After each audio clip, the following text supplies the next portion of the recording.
ആനക്കര ഹൈസ്കൂളിൽ അന്ന് പതിവിലും വലിയൊരു ഉണർവുണ്ടായിരുന്നു. പഴയ മലയാളം മാഷ് വിരമിച്ച ഒഴിവിലേക്ക് പുതിയ ടീച്ചർ വരുന്ന ദിവസമാണിന്ന്. ഫസ്റ്റ് ബെല്ലടിക്കാനുള്ള സമയമായി. മായ ക്ലാസ്സിലേക്ക് കയറി. 10ാം ക്ലാസ്സിലാണ് മായ പഠിക്കുന്നത്. വെളുത്ത നീണ്ട മുടിയുള്ള മിടുക്കിയായ മോളാണ് മായ. പഠനത്തിലും മറ്റ് അക്കാദമിക മേഖലകളിലും ഏറെ മുന്നിൽ നിൽക്കുന്ന മായ ക്ലാസ്സിലെ ലീഡർ കൂടിയാണ്. ആദ്യ പീരീഡ് മലയാളമാണ്. മായ അടക്കം എല്ലാ വിദ്യാർത്ഥികളും പുതിയ മലയാളം ടീച്ചറെ കാണാനുള്ള ആകാംക്ഷയിലാണ്. ബെല്ലടിച്ചു. പുതിയ ടീച്ചർ ക്ലാസ്സിലേക്ക് കടന്നു വന്നു. വെള്ളയിൽ കറുത്ത പൂക്കളുള്ള കോട്ടൺ സാരി എടുത്ത കണ്ണട വെച്ച ഒരു ലളിത സുന്ദരമായ രൂപം, അതായിരുന്നു നിമിഷ ടീച്ചർ. ക്ലാസ്സിലെത്തിയ ടീച്ചർക്ക് എല്ലാവരോടും വലിയ സ്നേഹമായിരുന്നു. ഗൗരവത്തേക്കാൾ കൂടുതൽ ഒരു ചേച്ചിയുടെ വാത്സല്യം ടീച്ചറുടെ പെരുമാറ്റത്തിലുണ്ടായിരുന്നു. ആദ്യ ദിവസമായതുകൊണ്ട് ടീച്ചർ ഓരോരുത്തരെയായി പേര് വിളിച്ച് പരിചയപ്പെടാൻ തുടങ്ങി. റോൾ നമ്പർ 12 മായ മാത്യു. ടീച്ചറുടെ ശബ്ദം പെട്ടെന്നൊന്ന് ഇടറി. ടീച്ചർ തൻ്റെ കണ്ണട ഒന്ന് താഴ്ത്തി മായയെ കുറച്ചു നേരം സൂക്ഷിച്ചു നോക്കി. അവളുടെ ആ കണ്ണുകളും വിരിഞ്ഞ നെറ്റിയും ടീച്ചറിൽ ഏതോ ഓർമ്മകൾ ഉണർത്തിയതുപോലെ തോന്നി. ഇന്ന് വൈകുന്നേരം സ്കൂൾ വിടാൻ നേരത്ത് നോട്ട് ബുക്കുകൾ വാങ്ങാനായി മായ ടീച്ചറുടെ സ്റ്റാഫ് റൂമിലേക്ക് ചെന്നു. മറ്റു ടീച്ചർമാരെല്ലാം പോയി കഴിഞ്ഞിരുന്നു. നിമിഷ ടീച്ചർ തൻ്റെ ബാഗ് അടുക്കി വെക്കുന്ന തിരക്കിലാണ്. പെട്ടെന്ന് ടീച്ചറുടെ കയ്യിൽ നിന്നും പഴയൊരു വാലറ്റ് താഴെ വീണു. ചിതറിപ്പോയ സാധനങ്ങൾക്കിടയിൽ നിന്നും ഒരു പഴയ ഫോട്ടോ പുറത്തേക്ക് തള്ളി നിന്നു. അത് പെറുക്കാനായി മായ കുനിഞ്ഞതും അവൾ സ്തബ്ധയായി നിന്നുപോയി. മഞ്ഞ നിറം പടർന്ന ആ പഴയ ഫോട്ടോയിൽ കോളേജ് കലോത്സവത്തിൻ്റെ വേദിയിൽ ഒരു ചുവന്ന ഷാള് പുതച്ച് ആവേശത്തോടെ പ്രസംഗിക്കുന്ന ഒരു യുവാവ്. തൻ്റെ അച്ഛൻ. മായയുടെ ഉള്ളിൽ ആ വാക്കൊരു മിന്നൽ പോലെ മാഞ്ഞു. ഇന്ന് വീട്ടിൽ പുസ്തകങ്ങളും കൃഷിയുമായി കഴിയുന്ന തൻ്റെ അച്ഛൻ്റെ 20 വർഷം മുൻപുള്ള രൂപം, വിപ്ലവ വീര്യമുള്ള ആ കണ്ണുകൾ തിരിച്ചറിയാൻ അവൾക്ക് സെക്കൻഡുകൾ മതിയായിരുന്നു. ടീച്ചർ വേഗത്തിൽ ആ ഫോട്ടോ തിരികെ വാങ്ങി വാലറ്റിനുള്ളിൽ ഒളിപ്പിച്ചു. ടീച്ചറുടെ മുഖത്തൊരു പരിഭ്രമം പടർന്നു. പക്ഷേ മായയുടെ കണ്ണുകളിലെ ചോദ്യം ടീച്ചർക്ക് വ്യക്തമായി കാണാമായിരുന്നു. അന്ന് വീട്ടിലെത്തിയ മായക്ക് അച്ഛനെ നോക്കാൻ ഒരു മടി തോന്നി. തൻ്റെ അച്ഛൻ്റെ ഫോട്ടോ എങ്ങനെ ടീച്ചറുടെ വാലറ്റിൽ വന്നു എന്നതായിരുന്നു മായയുടെ മനസ്സ് മുഴുവൻ. നിമിഷ എന്ന പേരുള്ള ഒരാളെ അറിയുമോ എന്ന് ചോദിച്ചാലോ എന്ന് മായ ഒരു നിമിഷം ആലോചിച്ചു. പക്ഷെ അവൾക്കായില്ല. രാത്രിയിൽ എല്ലാവരും ഉറങ്ങിയെന്ന് ഉറപ്പുവരുത്തി അവൾ പതുക്കെ മച്ചിമുറത്തേക്ക് കയറി. അച്ഛൻ്റെ പഴയ സാധനങ്ങൾ വെച്ച പൊടി പിടിച്ച ഒരു പഴയ ട്രങ്ക് പെട്ടി അവൾ അവിടെ കണ്ടെത്തി. അതിൻ്റെ ഉള്ളിൽ തിരഞ്ഞ മായ ഞെട്ടിപ്പോയി. അച്ഛൻ്റെ പഴയ ഡയറികൾക്കിടയിൽ നിമിഷ ടീച്ചർ എഴുതിയ മനോഹരമായ കവിതകൾ ഒരു കെട്ടായി ഇരിപ്പുണ്ട്. അതിനൊപ്പം ടീച്ചറുടെ ഒരു ചെറിയ ഫോട്ടോയും.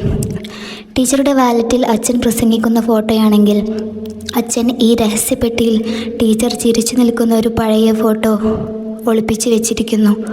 കാലം വേർപ്പെടുത്തിയെങ്കിലും ഇരുവരും തങ്ങളുടെ ഹൃദയത്തിൻ്റെ ഏതോ ഒരു കോണിൽ ആ പഴയ പ്രണയത്തെ ഇന്നും ജീവനോടെ നിലനിർത്തുന്നു എന്ന് മായയ്ക്ക് മനസ്സിലായി. മച്ചിമ്പുറത്തെ ആ പഴയ ട്രങ്ക് പെട്ടിക്ക് മുന്നിലിരുന്ന മായ ഏറെ നേരം ആലോചിച്ചു. കയ്യിലിരിക്കുന്ന മഞ്ഞിച്ച ഫോട്ടോയിലെ നിമിഷ ടീച്ചറുടെ ചിരിക്ക് ഇപ്പോഴത്തേക്കാൾ പ്രകാശമുണ്ടായിരുന്നു. അച്ഛൻ മാത്യു എത്രയോ കാലമായി ഈ ഓർമ്മകൾ ഈ ഇരുമ്പ് പെട്ടികളിൽ പൂട്ടിവെച്ചിരിക്കുകയാണ്. വീട്ടിൽ അമ്മയോടും തന്നോടും എന്നും സ്നേഹത്തോടെ പെരുമാറുന്ന അച്ഛൻ ഉള്ളിൻ്റെ ഉള്ളിൽ ഇത്രയും വലിയൊരു വിരഹത്തിൻ്റെ കഥ ഒളിപ്പിച്ചിട്ടുണ്ടെന്ന് അവൾക്ക് വിശ്വസിക്കാനായില്ല. പിറ്റേന്ന് സ്കൂളിലെത്തിയ മായയ്ക്ക് നിമിഷ ടീച്ചറെ നോക്കാൻ ഒരു മടി തോന്നി. പക്ഷേ മലയാളം പീരീഡിൽ ടീച്ചർ ക്ലാസ്സിലേക്ക് വന്നപ്പോൾ മായയുടെ കണ്ണുകൾ അറിയാതെ ടീച്ചറുടെ കയ്യിലെ ബാഗിലേക്ക് പോയി. അവിടെ ആ പഴയ വാലറ്റിനുള്ളിൽ തൻ്റെ അച്ഛൻ്റെ ഫോട്ടോ ഇപ്പോഴും പ്രസംഗിച്ചു കൊണ്ടിരിക്കുകയാണ്. ക്ലാസ് കഴിഞ്ഞപ്പോൾ ടീച്ചർ മായയെ അരികിലേക്ക് വിളിച്ചു. ടീച്ചറുടെ മുഖത്ത് ഒരു തരം ആകാംക്ഷയും ഒപ്പം ഭയവും നിലനിൽക്കുന്നുണ്ടായിരുന്നു. മായ, നിന്റെ അച്ഛൻ സുഖമായിരിക്കുന്നോ? ടീച്ചർ ശബ്ദം താഴ്ത്തി ചോദിച്ചു. അതെ ടീച്ചർ, അച്ഛൻ ഇപ്പോൾ കൃഷിയൊക്കെയായി തിരക്കിലാണ്. പണ്ട് രാഷ്ട്രീയത്തിലൊക്കെ ഉണ്ടായിരുന്നെന്ന് അച്ഛൻ പറയാറുണ്ട്. മായ ടീച്ചറുടെ കണ്ണുകളിലേക്ക് നോക്കി പറഞ്ഞു. ടീച്ചർ ഒരു നിമിഷം ജനാലക്ക് പുറത്തെ ആൽമരത്തിലേക്ക് നോക്കി നിന്നു. അവൻ മാത്യു വലിയൊരു നേതാവാകുമെന്ന് ഞങ്ങൾ കരുതിയിരുന്നു. പക്ഷേ ചില സാഹചര്യങ്ങൾ. ടീച്ചർ വാക്കുകൾ പൂർത്തിയാക്കിയില്ല. ഞങ്ങൾ ഒരുമിച്ച് പഠിച്ചവരായിരുന്നു, ടീച്ചർ പറഞ്ഞു തുടങ്ങി. യൂണിവേഴ്സിറ്റി ക്യാമ്പസിലെ തീപ്പൊരി നേതാവായിരുന്നു നിന്റെ അച്ഛൻ മാത്യു. അവൻ പ്രസംഗിക്കുമ്പോൾ ഞങ്ങൾ നോക്കി നിൽക്കുമായിരുന്നു. ഞാനന്ന് കോളേജ് മാഗസിൻ്റെ എഡിറ്ററാണ്. എൻ്റെ കവിതകൾ ആദ്യമായി വായിച്ചതും തിരുത്തി തന്നതും അവനാണ്. മായ അത്ഭുതത്തോടെ കേട്ടു നിന്നു. അവളുടെ അച്ഛൻ അത്ര വലിയൊരു രാഷ്ട്രീയ നേതാവായിരുന്നു എന്ന് അവൾക്കറിയില്ലായിരുന്നു. വീട്ടിലെപ്പോഴും ശാന്തനായി കാണപ്പെടുന്ന അച്ഛന് ഇങ്ങനെയൊരു മുഖമുണ്ടായിരുന്നു എന്ന് അവൾക്ക് വിശ്വസിക്കാൻ പ്രയാസം. ഞങ്ങൾ ഒരുപാട് സ്വപ്നങ്ങൾ കണ്ടിരുന്നു. ടീച്ചർ തുടർന്നു. ഒന്നിച്ചു ജീവിക്കണമെന്നും സാഹിത്യവും രാഷ്ട്രീയവുമായി മുന്നോട്ട് പോകണമെന്നും. പക്ഷേ ഒരു സമരത്തിനിടയിൽ അച്ഛന് പോലീസിൻ്റെ ക്രൂരമായ മർദ്ദനമേറ്റു. മാസങ്ങളോളം ഹോസ്പിറ്റലിലായി. ആ സമയത്ത് വീട്ടുകാർ അവനെ നിർബന്ധിച്ച് നാട്ടിലേക്ക് കൊണ്ടുപോയി. എൻ്റെ വീട്ടുകാർക്കാണെങ്കിൽ ഒരു വിപ്ലവകാരിയെ മരുമകനായി സ്വീകരിക്കാൻ താല്പര്യവുമില്ലായിരുന്നു. അങ്ങനെ സാഹചര്യങ്ങൾ ഞങ്ങളെ അകറ്റി. ടീച്ചർ ആ ഫോട്ടോ വാലറ്റിൽ നിന്ന് പുറത്തെടുത്തു. അവൻ പോയപ്പോൾ എനിക്ക് തന്ന ഒരേ ഒരു ഫോട്ടോയാണിത്. നിമിഷം എന്നാണ് അവൻ എന്നെ വിളിച്ചിരുന്നത്. കാലം ഒരുപാട് മാറി. അവനൊരു കർഷകനായി, കുടുംബനാഥനായി, ഞാനൊരു ടീച്ചറും. പക്ഷേ എൻ്റെ വാലറ്റിലെ ഈ മാത്യു ഇപ്പോഴും ആ പഴയ 20-കാരനാണ്. മായയുടെ കണ്ണുകൾ നിറഞ്ഞു. തൻ്റെ അച്ഛൻ്റെ ജീവിതത്തിലെ ഏറ്റവും മനോഹരമായ എന്നാൽ വേദന നിറഞ്ഞൊരു അധ്യായമാണ് അവൾക്ക് മുന്നിൽ തുറക്കപ്പെട്ടത്. അന്ന് രാത്രി എല്ലാം തൻ്റെ അച്ഛനോട് പറഞ്ഞാലോ എന്നവൾ പലവട്ടം ആലോചിച്ചു. പക്ഷെ അവൾ പറഞ്ഞില്ല. മായയുടെ ഉള്ളിൽ മറ്റൊരു കാര്യം ഓർമ്മ വന്നു. 2 ദിവസം കഴിഞ്ഞാൽ മായയുടെ PTA മീറ്റിംഗ് ആണ്. മായ അച്ഛൻ്റെ മുറിയിലേക്ക് നടന്നു. അച്ഛാ, മറ്റന്നാൾ ക്ലാസ്സിൽ PTA മീറ്റിംഗ് ഉണ്ട്. അച്ഛൻ തീർച്ചയായും വരണം. അതെന്താ മോളെ, എല്ലാ മീറ്റിങ്ങിനും അമ്മയല്ലേ വരാറുള്ളത്? പിന്നെന്തു പറ്റി ഇപ്രാവശ്യം? ഒന്നുമില്ല അച്ഛാ, എല്ലാ പ്രാവശ്യവും അമ്മയല്ലേ വരുന്നത്. ഇപ്രാവശ്യം അച്ഛൻ വരണം, മായ നിർബന്ധിച്ചു. ഓക്കെ, ഞാൻ വരാം, നിൻ്റെ ഇഷ്ടം പോലെ. അച്ഛൻ വരാമെന്ന് പറഞ്ഞപ്പോൾ മായയ്ക്ക് എന്തെന്നില്ലാത്ത സന്തോഷം തോന്നി. PTA മീറ്റിംഗ് നടക്കുന്ന ഹാളിന് പുറത്ത് മായ ആകാംക്ഷയോടെ നിൽക്കുകയായിരുന്നു. അച്ഛൻ മാത്യു ക്ലാസ് മുറിയിലേക്ക് കയറി. നിമിഷ ടീച്ചർ അപ്പോൾ മറ്റൊരു രക്ഷിതാവിനോട് സംസാരിക്കുകയായിരുന്നു. അച്ഛൻ പതുക്കെ ടീച്ചറുടെ മുന്നിലെ കസേരയിലിരുന്നു. ടീച്ചർ തല ഉയർത്തി നോക്കി. ഒരു നിമിഷം ആ കണ്ണുകളിൽ ഒരു മിന്നൽ പിണർ പാഞ്ഞുപോയി. ടീച്ചറുടെ മുഖത്ത് ആദ്യം ഒരു അമ്പരപ്പും തൊട്ടു പിന്നാലെ അതിമനോഹരമായൊരു പുഞ്ചിരിയും വിരിഞ്ഞു. മാത്യു, ടീച്ചർ വിളിച്ചു. പഴയ ക്യാമ്പസ് കാലത്തെ അതേ പേര്. അച്ഛൻ ഒന്ന് ചിരിച്ചു. ആ ചിരിയിൽ 20 വർഷത്തെ കഥകളുണ്ടായിരുന്നു. നിമിഷ, നിന്നെ ഇവിടെ ഒട്ടും പ്രതീക്ഷിച്ചില്ല. മായ നിൻ്റെ മോളാണെന്ന് കണ്ടപ്പോഴേ എനിക്ക് തോന്നിയിരുന്നു മാത്യു. ടീച്ചർ പേന താഴെ വെച്ച് അച്ഛനെ സൂക്ഷിച്ചു നോക്കി. ആ പഴയ വാശിയും കുസൃതിയും ഒക്കെ അവൾക്കുണ്ട്. പക്ഷേ നീ ഒരുപാട് മാറിപ്പോയി മാത്യു. ആ വിപ്ലവകാരിയൊക്കെ എവിടെ പോയി? നിമിഷ ടീച്ചർ ചോദിച്ചു.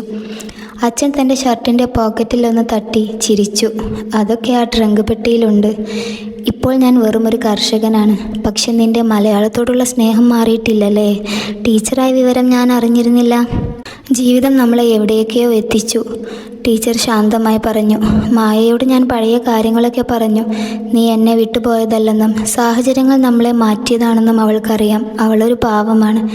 അച്ഛൻ മായയെ ഒന്ന് നോക്കി. അവൾക്കെല്ലാം അറിയാമായിരുന്നല്ലേ? അതുകൊണ്ടാണല്ലേ എന്നെ ഇത്ര നിർബന്ധിച്ച് ഇങ്ങോട്ട് കൊണ്ടുവന്നത്? ടീച്ചർ പതുക്കെ തൻ്റെ വാലറ്റ് തുറന്ന് ആ പഴയ ഫോട്ടോ പുറത്തെടുത്തു. ഇത് കളയാൻ എനിക്ക് തോന്നിയില്ല മാത്യു. ചിലപ്പോൾ ഈ ഫോട്ടോയാണ് എനിക്ക് നീണ്ട യാത്രകളിൽ കൂട്ടുണ്ടായിരുന്നത്. നമ്മൾ ഒന്നിച്ചില്ലായിരിക്കാം, പക്ഷേ നമ്മുടെ സൗഹൃദമെന്നും ഈ വാലറ്റിലെ ഫോട്ടോ പോലെ സുരക്ഷിതമായിരുന്നു. അച്ഛൻ ആ ഫോട്ടോ വാങ്ങി നോക്കി. ഞാനും ഒരു ഫോട്ടോ സൂക്ഷിച്ചു വെച്ചിട്ടുണ്ട്, നിൻ്റെ പഴയ കവിതകളും. ഇന്നും രാത്രികളിൽ ഞാനത് വെറുതെ എടുത്ത് നോക്കാറുണ്ട്. സ്കൂൾ വരാന്തയിലൂടെ ടീച്ചറും അച്ഛനും സംസാരിച്ച് നടന്നു വരുമ്പോൾ മായ ദൂരെ നിന്നത് നോക്കി നിന്നു. അവർക്കിടയിൽ പഴയ വിങ്ങലുകളോ പരിഭവങ്ങളോ ഉണ്ടായിരുന്നില്ല.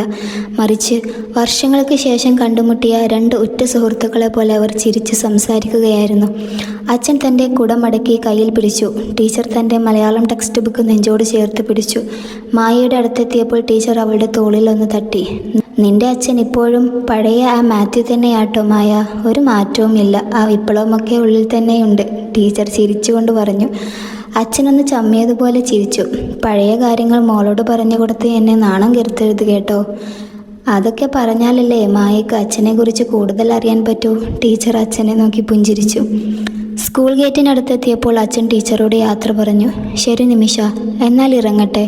മോളുടെ പഠനകാര്യങ്ങളിൽ നിൻ്റെ ഒരു ശ്രദ്ധ വേണം. പിന്നെ വീട്ടിലേക്ക് വരണം കേട്ടോ.